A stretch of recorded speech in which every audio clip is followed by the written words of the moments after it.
ఏపీలో 2018 బ్యాచ్ కు చెందిన గ్రూప్ 1 అధికారులను బదిలీ చేసింది ఏపీ ప్రభుత్వం. హైకోర్టు ఆదేశాలతో అటు ప్రధాన పోస్టుల్లో ఉన్న 2018కి చెందిన 26 మంది గ్రూప్ 1 అధికారులను అటు జీఏడీకి అటాచ్ చేస్తూ ప్రభుత్వం ఉత్తర్వులు ఇచ్చింది. కుప్పం ఆర్టీఓ సహా రాష్ట్రంలోని కీలక డివిజన్లకు చెందిన ఆర్టీఓలను ట్రాన్స్ఫర్ చేసింది. అయితే 2018 గ్రూప్ 1 పరీక్షల్లో అవకతవకలు జరిగాయన్న ఆరోపణలతో ఎంపికైన అధికారులందరినీ అప్రధాన్య పోస్టుల్లో పెట్టాలని హైకోర్టు ఆదేశించింది. ఇక ఆ ఆదేశాలు పాటించకపోవడంపై సీఎస్ ను హైకోర్టు పిలిచింది. మరి హైకోర్టు ఆగ్రహం వ్యక్తం చేయడం కూడా చూస్తున్నాం.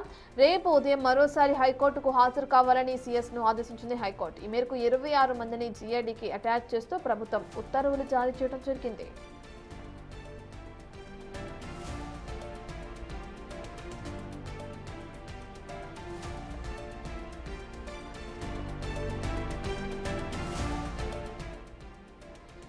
ఏపీలోని 2018 బ్యాచ్ కు చెందిన గ్రూప్ 1 అధికారులను బదిలీ చేయడం జరిగింది ఏపీ ప్రభుత్వం.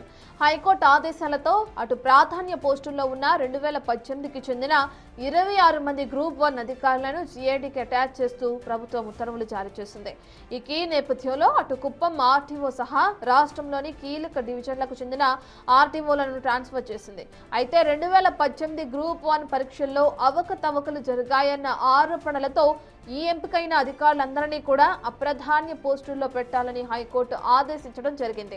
అయితే ఈ ఆదేశాలను ఇప్పటివరకు పాటించలేదు. ఇక దీనిపైన కూడా సీఎస్ ను హైకోర్టుకు పిలిపించి మరీ హైకోర్టు ఆగ్రహం వ్యక్తం చేయడం జరిగింది. రేపు ఉదయం మళ్ళీ మరోసారి హైకోర్టుకు మీరు హాజరు కావాలంటూ కూడా సీఎస్ ను ఆదేశించింది హైకోర్టు. ఈ మేరకు 26 మందిని జీఐడీకు అటాచ్ చేస్తూ ప్రభుత్వం ఉత్తర్వులు జారీ చేయడం జరిగింది.